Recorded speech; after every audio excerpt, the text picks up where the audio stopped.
Yeah. Talk about Bitcoin. 100%. That's like the jacket you're wearing. That's somebody that talks about Bitcoin. They wear that. Bro, you can take me out of Connecticut. You can't take Connecticut out of me. You Oh. know what I mean? All right, we are live. What's up, everybody? We got 10 games on the board. And I was actually just talking to Modi a minute ago before we went live. It's kind of scary that I like several bets today because the All-Star break's right. Like, this is the time you're supposed to let up on the gas a little bit until after the All-Star break, but I think there's some value on the board, and there's two great games at the end that I haven't even bet yet that I want to. So I might even add more to the ticket. Someone asked him where Prop Beaver is. So Prop Beaver went to the dentist this morning. I kid you not, he said that. And he said he got a filling, and he's working. He's coming to work today, but he didn't feel comfortable talking for periods of time. His words, not mine. That's a huge upset. Would never have guessed that to be the case. Oh, speaking of which, Prop Beaver sent me the pie charts. Let's get the correct pie charts in here. All right. So we just did the college basketball show. Pie charts. AJ edited pie charts. Washington, Dallas. Yep, these are right. 1 second. Rather have everything working before we start. So, yeah, Super Bowl, we're not going to talk about it. It was a fun game, great game. Oh, I was extremely happy with the outcome. Oh, no, it's just, it's so, like, I'm sick of it. Football's Sick of over. the It's bad. No. It's just the amount of time speaking about a single football game. Oh, it's I like, see. You're sick of actually talking about the Super Bowl. Right, like, think of how many times you've heard in the last 12 hours, like, you don't get bet against Mahomes. Let's talk about Andy Reid. Can we talk about Steve Spagnuolo for a second? Like, I've had enough. Like, I'm done talking about it. Football's over. It's now time for basketball. And basketball's heating up. College basketball's heating up. March Madness around the corner. We all know the NBA really kicks into gear after the All-Star break. We got, first up, Sixers on the road out in Cleveland. The line is now 10.5. Every time I made the graphic, this line moved again.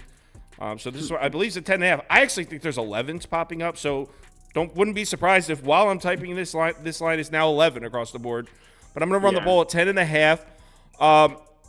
I'll go first. It's a very quick, easy one for me, and I did bet it, but it's my smallest bet on the board. For me, this one, I went Cleveland team total over 120.5. Obviously, we know the Sixers defense has been abysmal. They haven't been great since Embiid went down. Loving every second of that. But specifically the defense, and specifically, it gets even deeper than that, the defense against the three-point shot, the above-the-break three-point shot. They are getting roasted. I mean, teams that don't even shoot great from three-point are having career nights shooting threes on the Sixers. Point guards are going off on them. I'm sure these two prop guys will tell you about that. But yeah, so you got a Cleveland team that takes a ton of above-the-break threes. They love to launch threes from out there. I hope Dean Wade plays, though. He's listed as questionable. But either way, it wouldn't change anything. So you got a team that shoots a lot of above-the-break threes against maybe the coldest three-point defense in basketball. And another thing that helps the bet here for Cleveland team total over is Philadelphia's pace. Cleveland doesn't run the fastest pace, which doesn't really bode well for a team total over, but Philly without Embiid does. And they're going to speed this game up, which in turn maximizes the possessions for Cleveland as well. I would also play the full game total over at 230. I decided to go with Cleveland team total over because, I mean, I don't think it's out of the realm that Sixers get completely smacked here and ruin the over for both teams. So I'm going to go Cleveland team total over 120.5. Let's go with Josh first. What do you got? Yeah, I'm in a similar frame of mind. I hit them at 10. I got it like just right away. So you're on Cleveland. Night. Yeah, Cleveland. Yep. I know it's 10.5 now, but I still support it. Like it's a little bit fishy from the standpoint of like it's just too obvious. But I don't have anything to indicate that Philly's going to come through here. I would just most of the stuff that I looked at for this game is stuff that I would reiterate for you. But I just wanted to put that side out there because I'm not strictly playing props these days. I did have about 4 sides bets in which I'm happy with. Whoa, but the prop I am playing in this game out is Jared Allen under in this one. So 32.5 PRA for Mr. Allen there. As this one is, like you said, about the guards. Did I get No, lost? I think something happened with Kyle. I can All right, still cool. hear you. I saw you still moving around on the side one, so I was like, all right, we're cool. But all right, maybe he hated my Jared Allen take. Yeah. I don't know if we're still alive or not. Probably not. All this Sixers slander. I actually cut the cord. I know. Take it, then it crashes. No, trust me. I mean, there's nobody that said more mean things about the Sixers than me. Like this is nothing. Like what I'm currently going through, this is nothing compared to the playoff exits. That's fair. So I'm chilling. What if you don't have a playoff? Testing? Winning. For whatever reason, I can't hear them, but I know you guys can. I would rather so it's my headphones that aren't lead working in the second round. Why is that? Losing the play-in. And if Pete isn't able to return this year, there's no hope anyways. Like it doesn't really matter. Yeah. You know what I mean? Why the heck can I? That's just so weird. It happens. My headphones must have just broke. Yeah, I think. I mean, I have the live stream up. I don't think even we're know how to technically fix still that. live. Yeah. And 1 second. Kyle, You know what? I'm going to try to steal Prop Beaver's headphones. You can from hear the us desk on next our to me. side Let's try talk, that. so it's not. I was going to start just roasting Kyle, but I'm not going to do that anymore. Yeah, I'm just kidding. So I don't even know now that we're just BSing. You have a fanhood? Like, what team do you like? Knicks. Yeah, whole family's from Brooklyn, so grew up in New York. Everything like Knicks and Mets and Giants. So okay. Yeah. Well, it's been really good recently, at least. I mean, I'm still protecting my emotions from believing in the Knicks. Like I can't take it too much, so I'm staying somewhat somewhat like patient with them. But yeah, they look nice. Yeah, they do. I mean, yeah. I have to make sure like their team's healthy with OG out and everything. Yeah, that's getting a little scary with him. Yeah, because he's not gonna be back for at least like 3 weeks, probably a little 3 long. weeks. Yeah, elbow surgery. Yeah, that's really shitty. Yeah, people keep dropping. We're good. I know. The comments are hilarious. We're good. I'm back. All right. Okay, word. You can. Okay, cool. Oh wow, that was painful. These headphones suck. How does Prop Beaver work with these? All right. Anyway, so did you? We were just BSing, so you're good. We are back. Sorry about that. So anyway, so you say Cleveland. Did you also give a prop out while I was out of commission there? I was going to say Jared Allen under 32.5 PRA, in part from what you were saying. But it's really like I do think the blowout is coming, and even if it doesn't, and this team is able to hang around, like then they're probably going to be doing well enough down low. When you have DG and Evan Mobley in the game there with Jared Allen, dude's gone under this number 22 out of 26 times this season. So we're just getting an inflated number because the 76ers are Swiss cheese down low, as we know when you look at their rim field goal percentage and defensively and all that. There's nobody's like having trouble stopping them or necessarily even getting rebounds. But I will say that like if in this one, I just don't see the need for Jared Allen to play more than like 30 minutes max, where I would then cap him at about 29 PRA in that instance. All right, so a Jared Allen under PRA. Modai, anything for this one? I know you said you had a lot of bets today on the board. Yeah, I'll be quick just because the technical difficulties. I have Maxey under 5.5 assists. He's only hit this in 6 of 14 games without Joel Embiid, and he just gets so many easy assists playing with Embiid because that two-man game, he just drops it off for him, and that's technically an assist for Maxey. Like, he doesn't do a lot of high-level playmaking or defense reading or anything like that. So without Maxey, it's just really tough for him to get assists. And the Cavs are a defense that I've targeted all year for under assists. Like, every single time they play the Bucks, it's under assists per game, and it's you take Dame points. That's just what I've been doing. So yeah, Maxey under 5.5 assists. It's minus 105. I got this at ESPN Bet. I also like Garland over 5.5 assists as well. This is more of a lean. I didn't actually bet it, but I do like the play. I just worry about blowout potential. But he's been playing more off his minute restriction in the point guards against the Sixers have just been smoking their assist total. So my official play is Maxey, but I like the Garland one as a lean as well. All right, so we are officially back up and running. For a second, Josh couldn't see the screen, but now everyone's back. We're good. We got to the first game was a little rocky, but we got 9 more, and we're now up and running. So the poll heavy on Cleveland there. 63% said that you would lay the 10.5 points with the Cavs, just 18%. We already know going into this, if you're betting the Cavs, it's going to be an extremely public play. I like how the line movements on our side, though, was at 9.5 this morning at 4 a.m. consensus, then 10, now 10.5. I'm seeing 11s. So pretty clear which direction the number is heading here. Yeah. I'm starting to hate it with how much people are going to love it. Yeah, that's why I went with the clean team total like over, because I feel like that would be the kicker is the Sixers come out at full pace. Maxi's a big game. Maybe Right. Tobias Harris is hitting his outside shots or something, where the Sixers scored a lot of points and make it interesting. That's the only way that they keep this interesting. Right. This close. If it's a low score grinding out game, I just don't think that suits. Yeah, that's a really good call. So we got Indiana at Charlotte. I wish everything had broken when we were talking about this game. Right? This is the one I could just sabotage the mic and the headphones for, because who gives a shit? When do you guys want to go first? I do have a bet here, but I don't really love it. Go ahead, Mo. Yeah, sorry. I took Brandon Miller over 21.5 points. I also laddered him up to 25 plus as well. He's been hot or cold recently. Like, he's missed this in 3 straight games. Prior to that, he had cashed it in 5 of 7. And the one of the 2 he missed, he had exactly 21 points. So it's kind of typical what you'd expect from a rookie, highs and lows and stuff. Super easy matchup against the Pacers, whose defense really hasn't gotten any better, even with the addition of Pascal Siakam. Last time he played them 10 days ago or so, he scored 35 points. And it's just a play with like the LaMelo Ball still out. With LaMelo Ball off the court, Brandon Miller has the highest usage rate increase on the team. The second highest overall usage rate, only behind Miles Bridges. And there's no Gordon Hayward and PJ Washington as well. Both of them have a usage rate 20% or higher. And the guys they added, like Trey Mann is a good player. Like, I think he's actually going to be pretty good, but he's not going to score a bunch of points. He's more so going to be a playmaker. So like an assist play for Trey Mann could be good as well. So Brandon Miller, again, over 21.5 is my official play. And then I laddered him up to 25. Josh?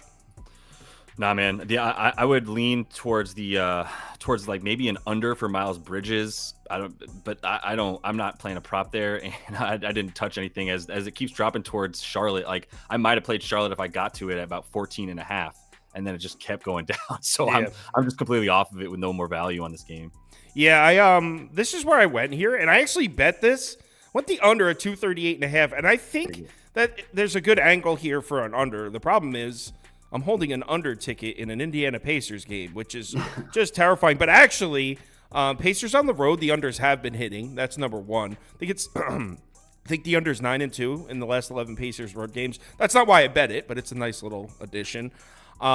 So number one, I just don't think there's going to be any 3-point shots made in this game. Indiana doesn't shoot many threes at all. In fact, in the last 10 games, they're 23rd in above the break frequency, 25th in corner 3 frequency. So they're just not much of a 3-point shooting team. That's not how their offense works. They should definitely get buckets on the interior, no doubt. Charlotte can't stop that. But at that point, you're counting by twos. These teams, you would think they have run like this insanely fast pace. I mean, they're 8th and 12th in the last 5 games, 6th and 18th in the last 10. Defensive rebounding is huge for the Hornets. They actually have the huge rebounding edge. So in the rare occasions that the Pacers do miss their shots, which probably is going to be rare, they shouldn't get second chance opportunities at all. Pacers are 29th in offensive rebounding rate in the last 5. I don't want to spend too much time talking about this because I don't love it or anything, but I think this is the play here. To the under, I would lean Pacers minus 9.5 as well, or Hornets team total under maybe. But yeah, I bet this. Don't love it. Let's move on. There's good games on. I swear to God. Good games on, man. I know. Just a bad start. We're off to a rough start. I promise we're gonna get to some good ones. Yep. Spurs are up in Toronto to play the Raps. Damn it, that's not one of them. I got to bet on this game though. This isn't one of the good ones, no. But let's get into the muck if you're into this nastiness. I'll go first here, and this is a pretty simple one for me. If you watched the YouTube video last night, this is one of the ones I talked about. I took the Spurs. I think they're live here. Spurs +6. It reminds me a lot of the Raptors-Hornets game. What was that? Last Wednesday? Mm-hmm. Took Hornets +7.5 for the sole reason of you don't lay 6+ points with a bottom 3 or 4 NBA team. That's just crazy. I mean, numbers-wise, Spurs and Raptors are very comparable. In fact, I don't even know if I would say the Raptors are the better team overall right now. It's cool. I mean, probably they are, but based on the numbers from the last 10 games, no, they're not. The Raptors defense is terrible. They can't protect the rim. And look, not that the Spurs are some juggernaut interior scoring offense. No, they're not. But they're actually somewhat okay. They're like an average interior scoring team.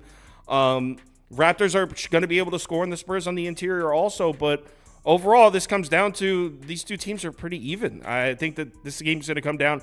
I think on a neutral court, this should be a pick 'em. So in Toronto, this should be at 3.5. So 6, there's just too much value on the Spurs for me to pass up.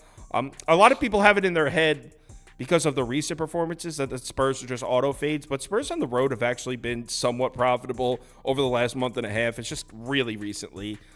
So I'm down Spurs plus 6. I think they're live, to be honest. Yeah. Either of you guys? Go ahead, Modai. Go for it. Okay. Yeah. Well, I actually tailed Kyle on this one, so I don't have a ton to add. I got Nice. Spurs plus 6.5 at -115 at BetMGM. If you want plus 6, I have the odds up in front of me. It's -105 at Caesars.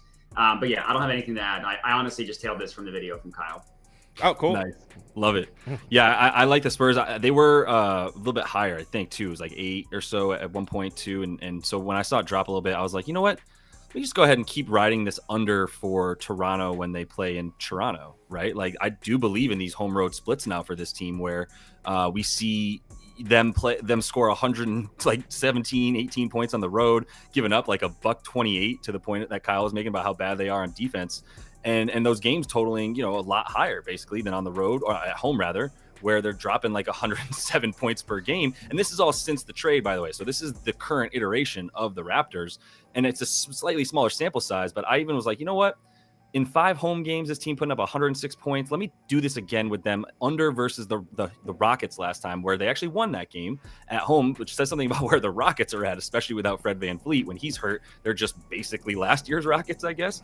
So the Raptors win that one, and it's like, congrats, but that's the moment in time when you take the Raptors. Yeah, they're underdogs at home. I got them +5, and then the under was the same concept. It was like, their splits are different. The Spurs, I would trust them way more at home to cover or to go over rather than to do that on the road. So yeah, I'm with the under, and I think there's a correlation to them covering 8-ish points.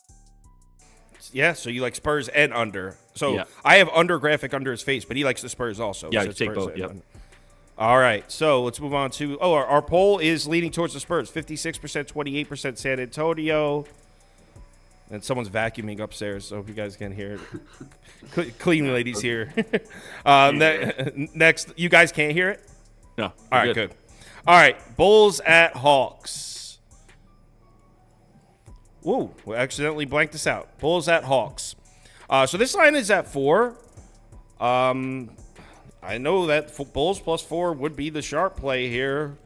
I'm not personally seeing it. I mean, I'm on the Hawks, as you guys know, if you watched last night's video. And to be honest, I was kind of hoping to see 5.5 this morning, heading closer to tip-off. That's what I was kind of hoping to see. I'm not, which means there's pros out there, there's sharps out there that like the Bulls and the points. I don't. So I'll put up Atlanta -4. I won't go through what I went through on the show yesterday and repeat myself, but I'm on the Hawks. Played it last night, and I put a few more dollars on it down today at 3.5 because I saw 3.5 at BetMGM. I'm in Atlanta. I mean, you can make the argument that the Hawks should be 7-0 against the spread in their last 7. I mean, they're 6-1, and their only loss was against the Clippers +3.5, and they should have covered. I had Clippers -3.5, and I was lucky as hell to get that cover at the end there. So, yeah, Hawks up. Let's buy in on Atlanta. Yeah, I'll jump in because I have something on, I think, why it might have. Like, I think people were just waiting on Alex Caruso news, to be honest, and he was at shoot-around. And so I think any movement would have come from people either trying to get ahead of the Caruso news, right? Or that would be the reason that they would have jumped in early and moved this thing if they thought he was in or out one way or the other. But I think it kind of held mostly, and then he's ruled in, or well, not ruled in, but shows up at shoot around in a way that when you see that, you're like, okay, like why else would he be there, right? On the road even, like he wouldn't just dip at that point or just not worry about it, but he was participating and around. So I think that's a big reason for it. I took Trae Young and I kind of wanted Caruso in. So I took Trae Young 10 plus assists as well as the win here for the Hawks. So I'm with you on the Hawks, to be honest, because I like throwing the money line in there for them and just like not dealing with the 4.5, 5 points while I waited on the Caruso news, because I think the money line is good for them with or without Caruso. But he's that big of a deal to like these sharps that, a couple guys that I talk to who sometimes move markets, like these dudes are saying stuff like, look, if a guy like Caruso's not in, it matters. He is basically the best point guard defender in the league. When you're talking about a team that is just driven by a guy like Trae Young, then yeah, you need somebody to limit him. I wanted Caruso in because he's the reason that Trey would dime up and not shoot quite as much. If you look at the Bulls, they've been bottom 10 against point guards in terms of points per game, and they are best in terms of limiting points, bottom 10 in terms of limiting assists. Because of that pressure, that way that they pressure the ball out of the point guard's hands, they don't want him to come in. They have a collapsing defense, right, that really limits a point guard of his size from being able to get all the way to the rim. So Trey resorts to the lobs and to the kick out to three, where the Hawks have been an incredible 3-point team, in part because of his shooting and because of his assisting as of late. So I think that the 10 even is a nice bet to just get plus money with them to win a game that I do think that they cover anyway, the 4 points or so. And I saw 2 Trae Young graphics here. Is Modai, you're on Trae Young too? Yeah, I'm just on his assist straight up over 10.5. Nice. So it was at minus 101. I see in the comments that like a lot of the odds change from when I lock it in. So right now it's best offered at minus 110. That's a current live line. But yeah, I mean, a lot of logic about the Trae Young assist is obviously the same on board for me. I actually thought this was going to go up to 11.5, like based on the way the odds were moving over the course of the day. It's still pretty juiced towards the over, but didn't get to the 11.5 number. The Bulls defense give up a ton of assists on catch and shoot opportunities and a ton of assists for point guards that run a lot of pick and rolls. And that's like to a T what the Hawks do with Trae Young. Trae Young runs the most pick and rolls per game, like 12.5 possessions per game, where he's the main ball handler on a pick and roll. That's literally number 1 in the NBA, above Luka, who's second. Luka's at 11.3, so it's like a full pick and roll more per game, which is like a ton if you extrapolate that out, obviously over an entire season. Trae Young's second in the NBA with 18.5 potential assists per game. He's second in actual assists per game at 10.8. He's only behind Tyrese Halliburton in those 2 numbers. Over the past 2 years against the Bulls, which is the same style defense, he's cashed in 3 of 4. And in the 3 games he cashed, he had 14, 13, and 13 assists. So I do think that this is a spot where you could pump him up like to over 11.5, which you can get at plus 135, or even over 12.5 if you really want to get spicy at plus 225. We really like to get spicy here. I mean, yeah, love that Indian food, right? Gotta get spicy. All right, so I like the Hawks. Both of these guys like Trae Young and Hawks also. So Hawks up. Our poll is heavy on the Hawks. Like everyone's betting the Hawks here. Super public side, 76% of the viewers on the Hawks, just 18% of the Bulls. Next. Knicks at Rockets, and I'm hoping maybe you guys got something. I don't know what to do here. I tried to find something. It's clear that some sharp money has come in on Houston. Bet this number down from 4.5, or I think it was even at 5, all the way down to 3. So some smart money, or some sharp money, I should say, came in on the Rockets. I kind of want to get to the Knicks here, but I don't know if I can, the way they're playing right now with the current state of the team with the injuries. So this is a straight pass for me unless one of these guys talk me into something. You guys have anything? Josh, you got anything? I need to know what's going on with Alperen Şengün. That's it, period. Like, end of story. There is nobody to run this offense if Alperen Şengün is not in. There are 2 guys that can run this offense. They're on the roster. Fred is hurt still. Fred VanVleet, at least another week. And if Şengün isn't going, then we're talking about Dylan Brooks, Amin Thompson, and who am I forgetting? Who's going to be back? Jalen Green. Thank you, Jesus. Oh man, yeah, Jalen Green, Dylan Brooks without defense and a little bit better handle. Like that's where we see. I mean, he's got good handle, but yeah, I just don't trust him to take good shots. I don't trust him to run the offense. So I'm as soon as Alperen Şengün is out, I'm on the Knicks. But I might as well just hit it now because I still think Jalen Brunson on the floor for them. Go ahead and give me the Knicks. I'm going to hit it right after we're done with this. I've definitely convinced myself that with Jalen you're talking yourself into the Knicks. I really am. Like, you're telling me that Jalen Brunson on the floor, even with Alperen Şengün, we've got talking about Hartenstein probably playing in this one. It looks like. I think he's still questionable, but I think he's going. And if he does, then like you've got a very good rim defender, a dude who's at least quick enough to like be better than most centers at guarding a Şengün. Yeah, with Brunson on the floor, it's like we have one adult in the room, and that's Jalen Brunson. So we'll go with him. I'm doing it. Let's do it. Knicks up. That's the side. I swear that's the side I was leaning. Of course. Because I feel like there's just a lot of bit of recency bias going into the Rockets. I was like, let me bets. tip you over the edge real quick. You can come with me on these Knicks. Yeah, this is the way I was leaning for sure. And the Rockets home thing hasn't been the case since like the first month of the year. Like, that's a dead trend. That trend is long dead. Yeah. I need Isaiah Hartenstein to play. I have him over 8.5 rebounds. If he plays, 8.5 is a gift of a line, if you ask me. He has missed this in the past 2 games, so I understand why it's at 8.5. Last game he missed it. He played 15 minutes, which is when he got hurt with the Achilles injury. I checked RotoWire. I don't know. Like, they project him to play 29 minutes. I don't know where that comes from. I'm not going to pretend that I dive and know what their analytics are coming from. But 29 minutes, if this dude gets to 25, he's going to get a double-double. If you wanted to take him 10 plus rebounds, I think that's plus 135. In games that he's played 25 or more minutes, he's gone over 8.5 rebounds in 9 of his last 10 and in 13 of his last 15. And before the injury, the dude was just taking a ton of rebounds. I know Prop Beaver was all over this, but his over-under would be over 10.5, 11.5, 12.5. Yeah. And now we're getting an 8.5 number just because he's missed it in 2 games. Just based on the last 2 games, right? Exactly. Yeah. And it's because maybe he plays on the minutes restriction, but there's been no talk of that. If he plays, he's going to play. He's not going to play 15 minutes. And he had games where 12 rebounds, 19, 15 in a 3-game stretch where he was playing normal minutes. So if he can get us to 25, I'm pretty confident that he's going to get us this over 8.5 rebounds. And the best offered price right now is minus 115. That's at FanDuel. All right. So 2 of us on the Knicks and 1 on Isaiah. 46% of you clicked Knicks, 38% Rockets. So actually that poll was pretty close. Slightly leaning towards the Knicks.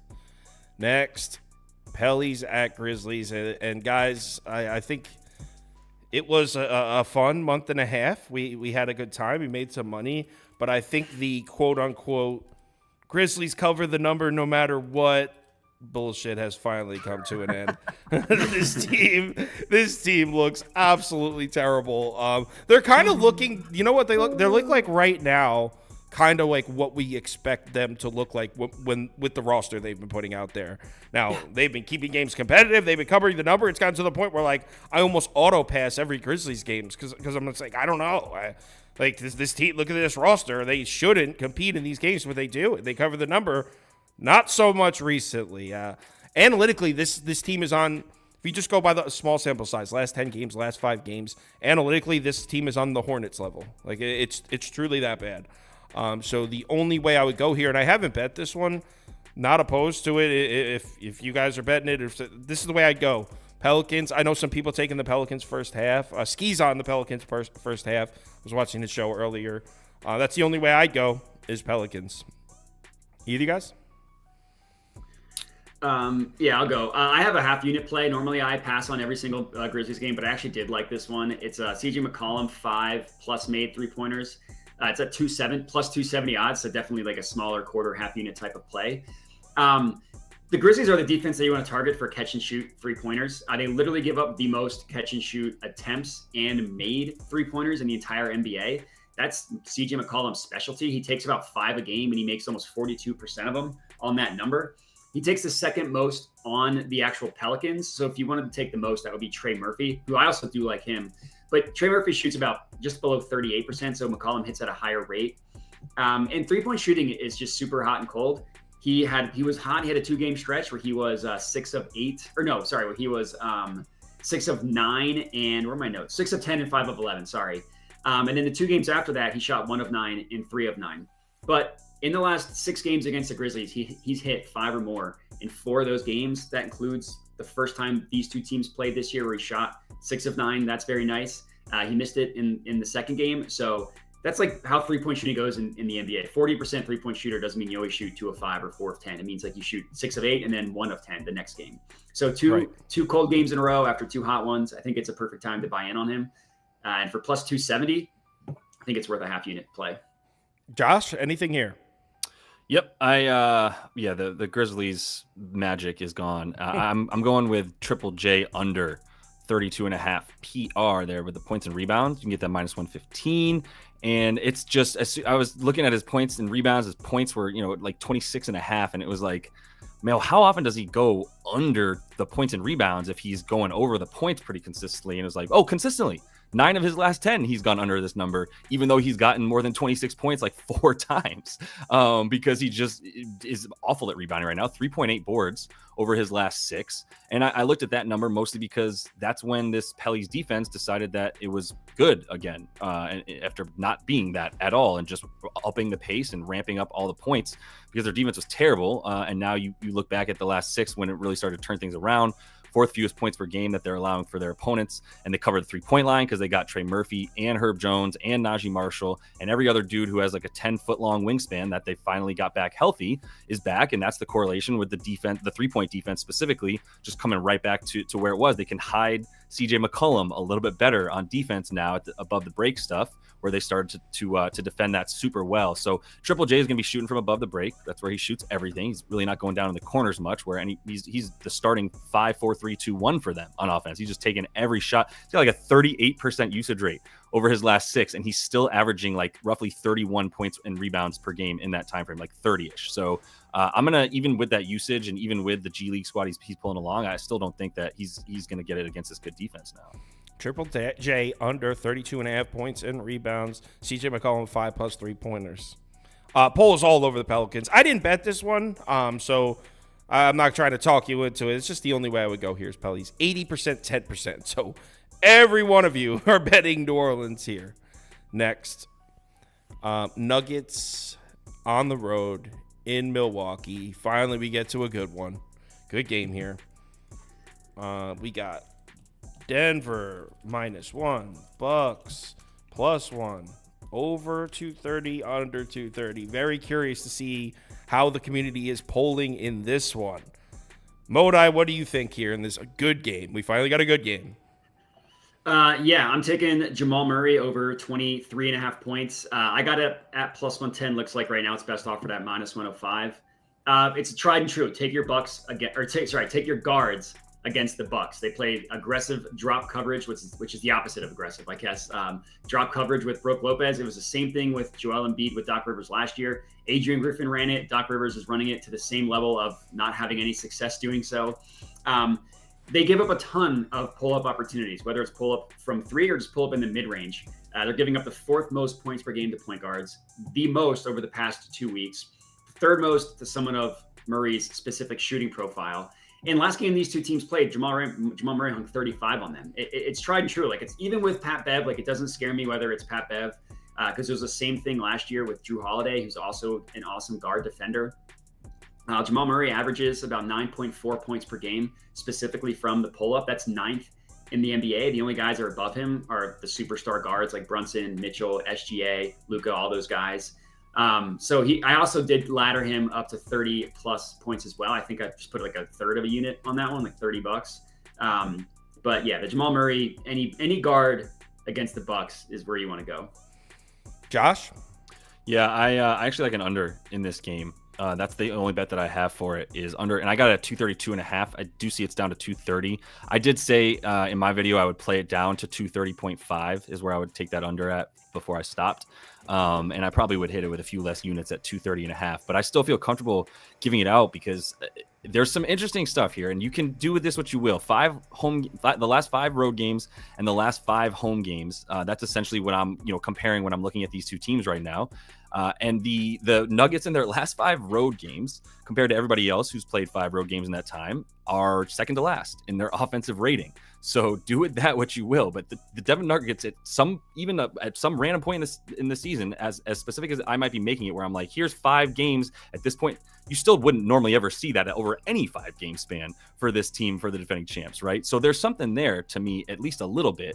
And when I combine that with the stuff that I've been seeing from the Bucks, the Glenn Doc Rivers Bucks, I'm sort of like, is there a correlation between them playing something that comes close to looking like defense and Doc Rivers being on the sideline for them? And I think there might be, dude, because in their last 5 home games specifically, they have the 15th rated offensive rating, yet the 5th best defensive rating.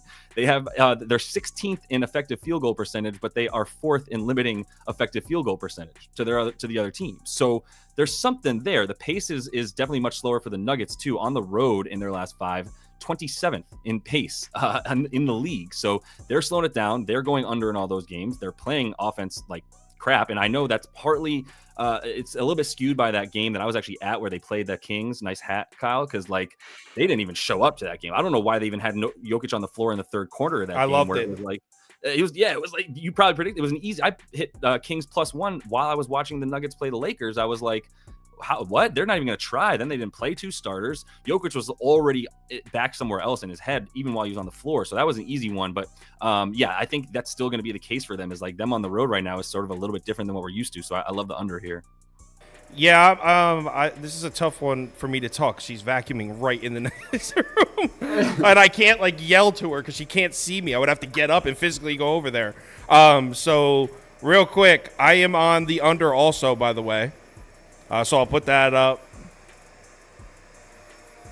and I'm also on the Milwaukee Bucks. Definitely on. There we go. Yo, I'm live right now.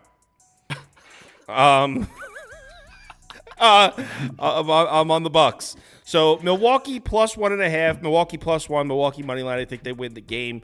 I don't think, and I'm going to bring up a graphic here because I don't think people realize. Let me make sure I pull up the right one. I don't think people realize that the Denver Nuggets have not been playing very well. I know everyone knows the Bucks aren't playing well. That's common knowledge. Everybody knows that, but not being talked about as much as the Nuggets. Haven't been playing that well. Let's pull it up. All right, so here are the overall efficiency numbers in the last 10 games between these two teams. Milwaukee 13th, Denver 21st, 23rd offensively, 15th defensively. That's what Denver's been doing against what kind of schedule? The 17th strongest schedule in the NBA, Milwaukee 3rd in that span. This Nuggets team is not playing that well right now. Not to mention they've been an absolute auto fade on the road all season. They're one of the least profitable teams on the road in the NBA. You got a Bucks team, 2 days rest. Now the Nuggets are rested also, so I'm not saying that's an edge that the Bucks have that the Nuggets don't. But this is a Bucks team that needed a goddamn rest, man. This is a Bucks team that needed 2 days off to gather themselves. I really like the spot for them with 2 days rest coming into this game at home against a Nuggets team that never seems to show up on the road. On the under also. Matchup-wise, the only spot where I like Denver's offense is shooting the mid-range shot. Other than that, Bucks have actually been top 10 protecting the basket in the last 10 games. The Bucks are kind of like, I don't know, it's because they have Giannis and Lillard, and they're just kind of riddled with star power. Doc Rivers, there's like a lot of media attention. So whatever they do is going to be exaggerated. When they're playing well, it's going to be like, oh my God, Bucks are winning the chip.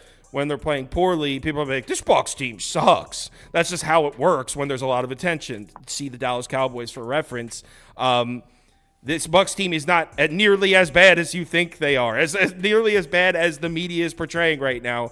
I think this is still a great team, and this is a perfect spot for them to show us at home with 2 days rest. I'm on the Bucks.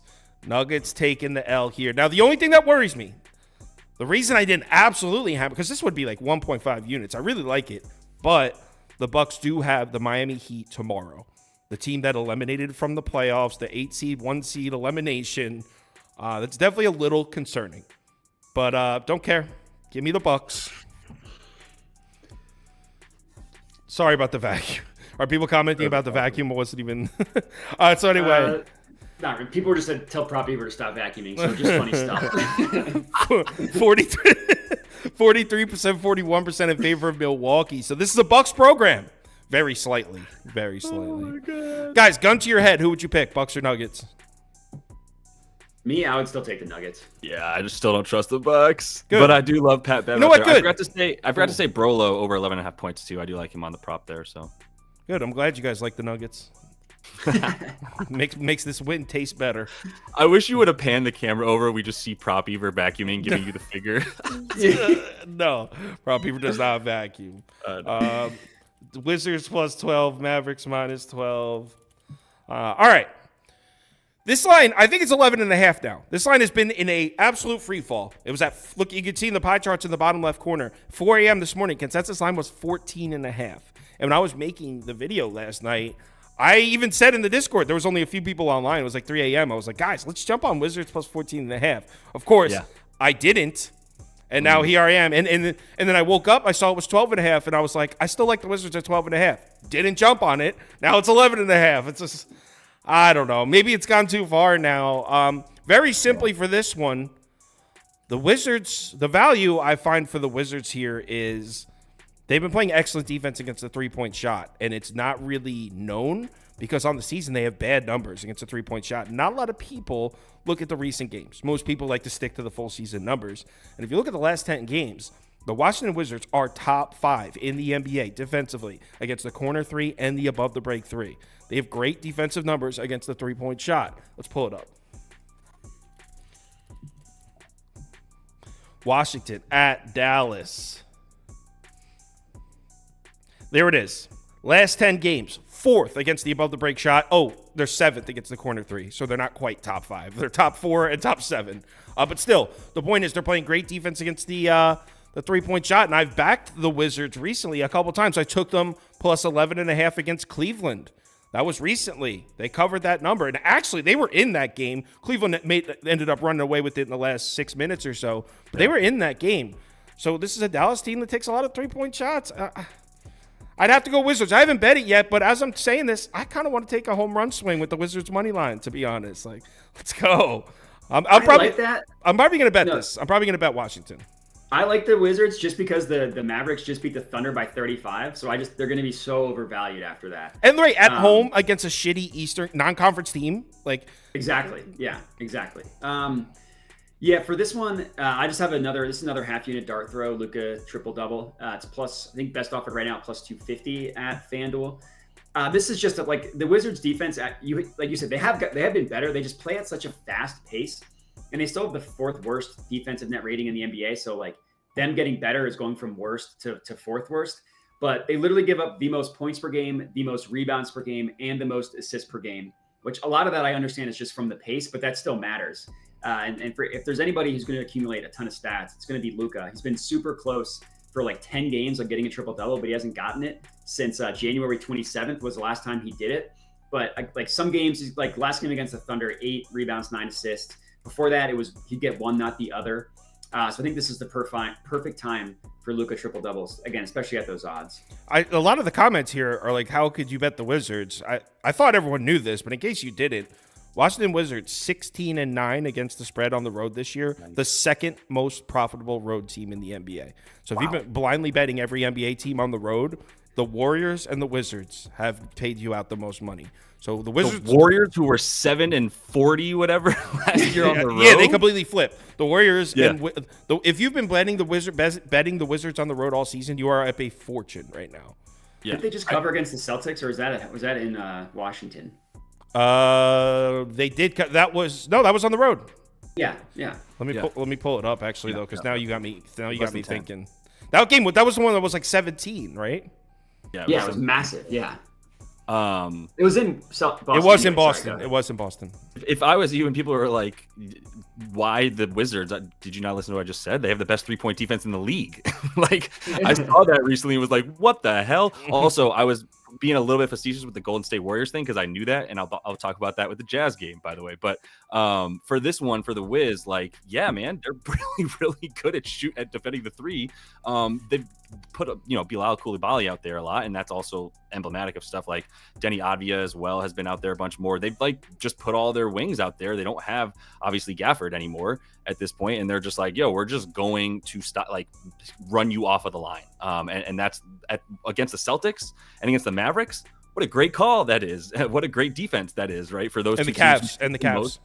Yeah, and the Cavs, yeah, 100%. And these teams shooting just everything from deep, which I just hate those teams. I don't like watching them. I don't like betting on the 3-point variance. I hate them. That's loathe betting on them. But for this one, yeah, give me the Wizards. I love them at 14.5. I was like, yes. I wish I took it. Yeah, I wish I had too, man. I told people last night when I was talking about a video and projecting stuff, I was like, believe what you want, but the Wizards are the best 3-point defense in the league. Here's the numbers. I didn't make this up. So yeah, I'm with him, man. That's all I need to say. And the recent schedule only further confirms it. They got the best top 3 or 4 3-point defensive numbers in the NBA in the last 10. They played the Cavs, the Celtics. Like, they're playing some of the best 3-point shooting teams in the NBA. Well, Cavs take a lot. They're not efficiently. Take a lot. That's the key, is the frequency. Yeah. So anyway, our poll is on. Wow. Really? That many of you laying this big number with the Mavs? 54% of you click Dallas -12. Bunch of Luka lovers out there. All right, let's move to the next one. Luka lovers. Golden State at Utah, and we actually have 2 games left, and they might be the 2 best games on the board. Well, actually, Milwaukee Denver is probably, but then I would put these 2. I think Golden State Utah is a cool game. I know maybe like standings wise, it's not the most electric, but the fact that it's in Utah makes it fun too. You got the best road team in the NBA against one of the best home teams. Yeah. So I know a lot of people are wondering about this game because I didn't include it in my video. I had a lot of people asking about it. I do have a side I'm leaning. I haven't bet it yet. I am going to bet it. But I kind of want to hear what these guys think first. So, Josh, want to start? Yeah, man, I had a bunch of stuff for this. I don't actually have any player props somehow. I'm going to keep searching for them, but nothing really jumped out at me. I'm playing 2 things here, which is playing the under, and I hit that at 243.5 and loved it and felt so sharp when I did it because I was like, I think this is going down. And it did, which is just counterintuitive to taking a game with the Jazz at home, right? But yeah, man, I'm really happy to say that like not only has the Dubs been really good on the road lately, they've been really good on defense on the road as well. And that's what I was looking at to start with this game. I also am going to play them. I got them on the money line at -110. I don't know if that's still hanging around that number. It might have been gone. It was already gone on most places. I think it's I got -112. Oh, I guess I just gave my side -112 now, yeah. I guess I just gave my side away. I got -112. Hell yeah. So yeah, no, I mean, nothing to be ashamed of there because my stuff with Golden State is the way that they've been playing over the last 5 on the road is really what I'm concerned with. And that's not dating back that long ago because they've been on the road a lot over the past couple of weeks. So in those past couple of weeks, yes, they have the 6th best offensive rating, very impressive. And they've been pretty good on the road all season, scoring a few more there than when they're at home, despite the young guys who you'd think might be better at home. They've all been really good on the road. Steph's also been insane on the road, but the defensive rating 3rd best for them, playing at the 7th fastest pace, and that's what scares you about this bet. I might look stupid. This might be 257, and I look like a complete idiot if the Jazz kind of come along for the ride. But the other thing with the Dubs is they've been playing a lot of these rookies, and so these guys are impacting the game. The Guy Santos, well, either rookie or guys that were in the G League last year. So we're talking about Guy Santos, household name that everybody loves, as well as Lester Quinones. I'm sure you guys are all familiar with them. Those 2 dudes are just young guys coming in that can only play defense, and they cannot do any. Lester Quinones is lost on offense. Occasionally makes a 3 if he's wide open, but it impacts this team a lot. The bench has slowed down so much, and they've been giving a lot of minutes to guys like he and Brandon Pajemski. It's a lot less fast break and shoot in the first 7 seconds of the offense, and it's a lot more slow it down, play actually good defense with a 2nd best opponent. Effective field goal percentage. They're limiting free throws. That's my last point, I promise. But there's so much to like here. Like they're limiting free throws finally, which they were basically the worst team in the league at giving up free throws. If you do that against the Jazz at home, who have basically the best free throw attempt rate at home, especially over the last 5 to 10, then you're gonna be in trouble because they're just gonna eat you alive. But they've been so good at that lately too. I just don't see the holes where they should be favored at a pick 'em here. Yeah, Matt, you want to go first? I am also on the Warriors. I got a lot of my info. I did watch Josh's video this morning before I had given mine out. The only thing I'll add is that, and this was Kevin O'Connor tweeted this out, so it's not my original thought, but they've been on fire the past 10 games since they got Draymond back. They're 7-3. They're outscoring teams by 19.4 points per 100 possessions. Like they kind of found something with Kuminga has been really good. Those 2 rookies, like you mentioned, the 2 young guys have been good. Like Draymond hasn't done anything psychotic in a long time. So yeah, I'm on the Warriors again. A lot of the stuff I got was from Josh. Cool. All right. So I'm actually bringing up a graphic right here because actually first let me put my pick up. I am on the Golden State Warriors as well, and I want to start by saying this isn't a fade of the Jazz because I actually think the Jazz are a little bit undervalued right now. They played in the last 5 games, they're first in strength of schedule. Played a very strong schedule recently. It's the Jazz at home where I like to bet them. So this isn't a fade of the Jazz. In fact, I think based on the number, this would probably be a spot to play the Jazz based on that number. But there's just one thing I can't overlook. First of all, Golden State's been good as hell. They've been one of the best teams in the NBA recently, as Josh was saying. I won't go through that again because he basically said everything I was going to say under that topic. But one thing we have to bring up here that is just like, what the hell are we supposed to do with this? Want to know where the Jazz are insanely weak defensively? Against the above-the-break three-point shot. That's where Steph shoots from. It's where all those guys shoot from, those above-the-break threes. That's where Utah's terrible. In the last 10 games, the Utah Jazz are allowing shooters from above the break to shoot 43.4%. So how can I fade the Golden State Warriors, who are red hot on the road, where they've been the most profitable road team in the NBA, with a defense that can't stop the three-point shot. What am I, high? Like, I want to get there with Utah, but no, are you crazy? I would be watching this game, and in second quarter, I'll be like, oh, I fucked up bad. like, no way. So, yeah, I'm on the Warriors. There's one thing. There's a reason that I didn't put this on the ticket that I posted, and there's a reason that I'm not, like, absolutely hammering this. The Golden State Warriors don't push the tempo. They don't run the fast break much, which is a big weakness for the Jazz defensively.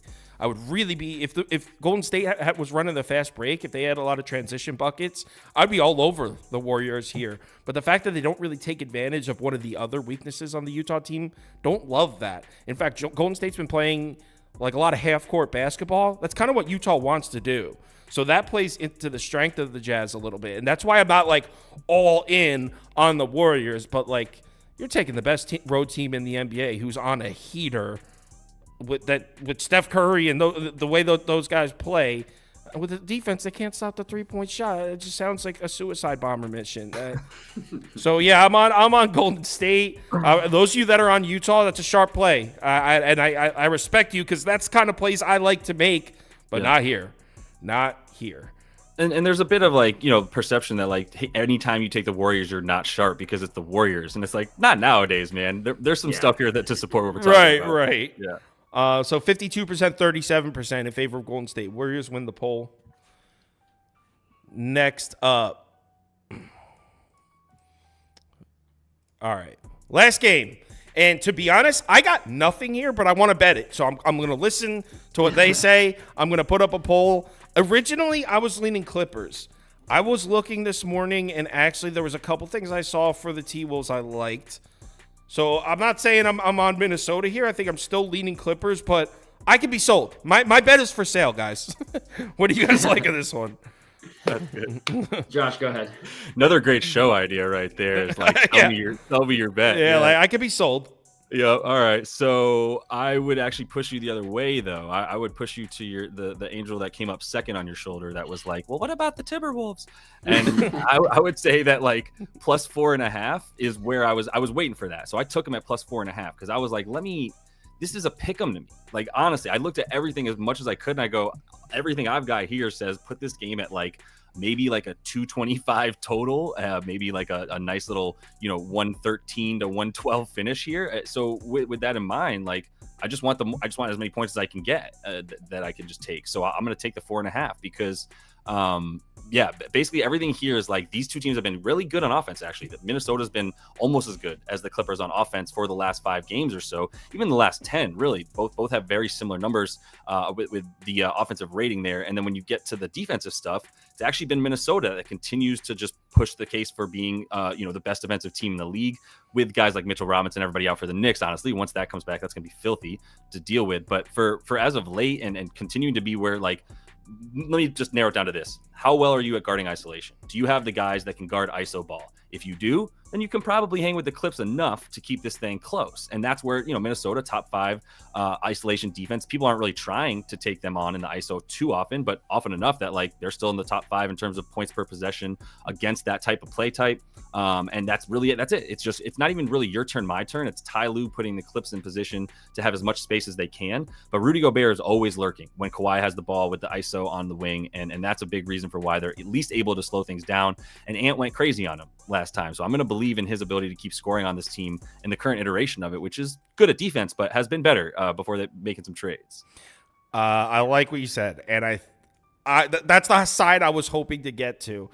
But like I said, I was still leaning Clippers slightly. And let me show you what really, hold on one sec, the graphics. You know what, Matt, go first because the graphics loading right now. So I have a graphic I want to pull up for this. I also like the Timberwolves. That's not my play, but if I had to give a play on the spread, I would lean them. My play is Harden under 8.5 assists. I got it at minus 111. Right now, the best price, I believe, is minus 125 at BetMGM. There was a point in time where Harden double-double, Harden 10-plus assists was an auto bet. That hasn't been the case recently. He's gone under even 8.5, not even talking about like the 10 number, but under 8.5 assists. He's gone under that in 5 of 8 games. And that includes some really juicy matchups you would think on paper. Like he went under against the Wizards, who for most of the year has been a defense you want to target for point guard assists, even though Harden's technically listed as a shooting guard. We all know he's the point guard. He went under against the Pistons twice. And now he gets a really, really tough matchup against the Timberwolves. Like they give up I think the fewest assists per game just overall. They have the best defense in the NBA according to net rating. They give up the fewest assists per game specifically to someone of Harden's playmaking style as well. It's just a tough defense, and Harden just hasn't been quite the same as he was during like the crazy run he was on with assists. So yeah, under 8.5 for Harden. Let's do it. I'm in. Minnesota. So there's a couple things here. I want to pull up this first to show you that the Minnesota, if I've been like, hey, Minnesota's overvalued. I've been saying that, but it looks like that is kind of coming to an end. Look at the last 5 games. Minnesota second in overall efficiency compared to 10th for the Clippers. Defensive second. We know that the Timberwolves play good defense. Look at the strength of schedule. 7th to 29th. Now, that's a little bit sketchy. The reason that the Clippers are ranked 29th in strength of schedule in their last 5 is they have Miami and Atlanta in there. And I think we both know that both those teams are better than their records indicate. So the strength of schedule numbers, take it with a grain of salt. But the point is, I think Minnesota might be playing better basketball than the Clippers right now. If we look at the Clippers' recent games, I mean, you could say they've been outplayed in the last 3. I mean, the Hawks probably should have beat them outright in that game. The Pelicans did beat the shit out of them.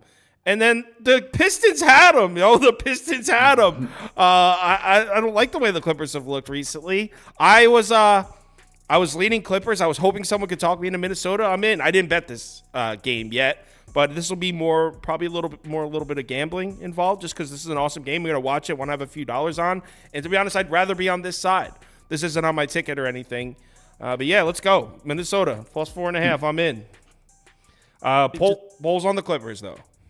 I was going to say, think about it's like 10, 30, 11 p.m. on the East Coast. You just really want to kick back for like an hour and care about this game. That's when the Discord gets, because like around 7 p.m., I've said this before, around 7 p.m., everyone's watching different shit. Some people are watching the Seton Hall game. Some are watching the Hawks game. Like there's so much shit on. But like 10:30, everyone in the Discord's watching the same fucking thing. 100%. So that's 100%. What, like, you want to have money on those games because you just don't want to be left out.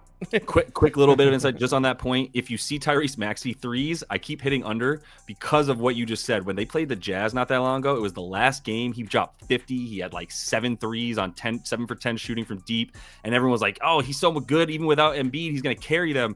And it was like, oh, this is great because everybody's watching this game. So the perception just changed so much. Yeah, those public games it's always good to take note of what happens in those. Yep. All right. So we got Sixers, Cavs won we're doing the community parlay, by the way. Cavs money line, Pacers, Hornets, Pacers, Spurs, Raptors. Spurs won that one. Bulls, Hawks won. All right, first leg of the community parlay. Cast your votes.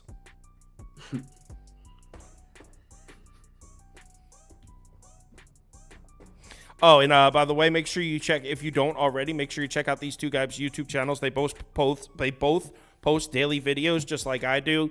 Some good stuff. There's a reason I keep having them back on. It's because they're very good at what they do.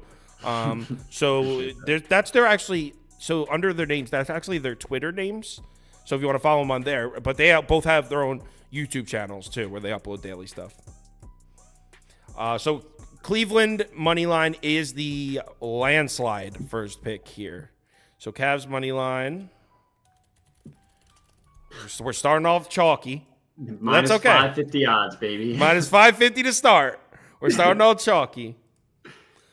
So Knicks money line did they edged out the Rockets there. Pelicans, oh man, they're gonna pick Pelicans. I know it. Nuggets, Bucks. Who won that poll? Let me check. I actually don't remember. I don't know if the chat will let me scroll up that far. Yep, they won't let me throw up that far. You know what? I'm just going to put Bucks and Nuggets both in it. Let them vote.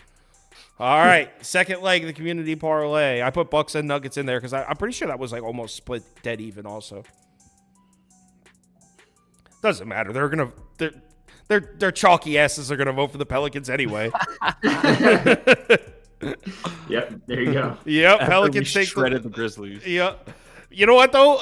They keep making me eat my words. So I'm making fun of them for the chalky parlays, and the shit keeps hitting. Mm-hmm. Yeah, one of the times I was on, it was like a 4-leg parlay that was plus 200 odds, and it cashed. Yeah, Josh was on one and was plus 170 or something, plus 175. It was like, amazing. what the hell? You really Well, got to try that. There was a stretch where like every favorite won 2 straight nights or something, right? Yeah. Didn't that happen last wow. week? Yeah, I know the one night. There was one night I had Maybe no there's one. Maybe it's They one. covered or they won straight up? I think both. Honestly, That's well, one of insane. them. Yeah. That's insane. The NBA doesn't make Someone goes, "I'm not that chalky, Kyle." Like I was talking to you, bro. I was talking. We're all the main character of everything.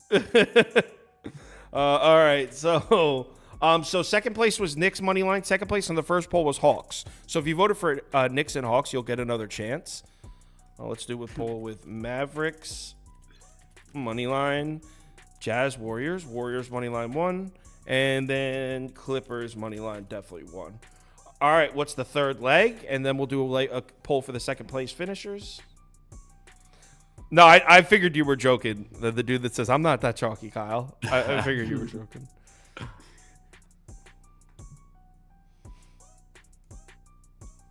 All right, let's see what the third leg's Mavericks. going to be. You think Mavericks? Of course. Of course it's going to be Mavericks. They're laying 12.5. Why wouldn't it be Mavericks? Yo, this is going to be like minus 122. Oh no. This is going to be might be the chalkiest one in history. It's just like, can you really? I mean, yeah. Can you not take the Mavs though? You need to track the lowest odds for these community parlays. I and do. just see I how think this is going to be it, depending on what they Yeah. vote for in the last one. Mavericks money line. This is crazy. So Warriors, Knicks, and Hawks. Those are the three that got second place. Warriors money line, Knicks money line, Hawks. Now, luckily, all three of these are shorter favorites, so they should give us a little bit of a payout, somewhat. But it's definitely going to be under plus 200. Right now, this is minus 145 at ESPN Bet's the best price. Minus 145. That's so funny. Hopefully the Warriors win. No, it's looking like the Hawks. Of course, the biggest favorite of the three is winning. You guys are savages with this parlay. The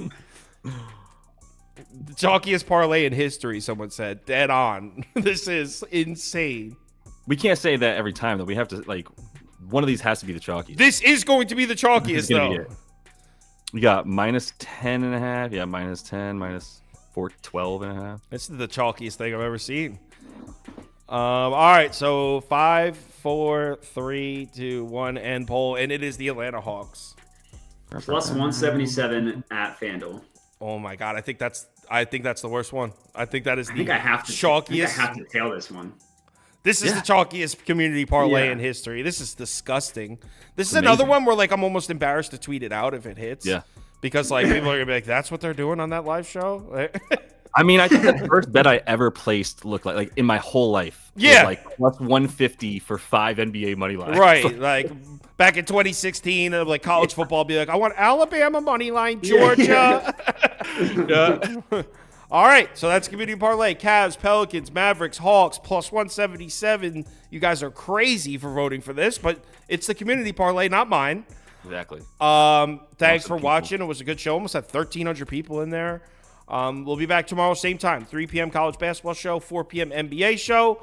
Everyone have a good night. Remember to bet responsibly, and talk to you tomorrow.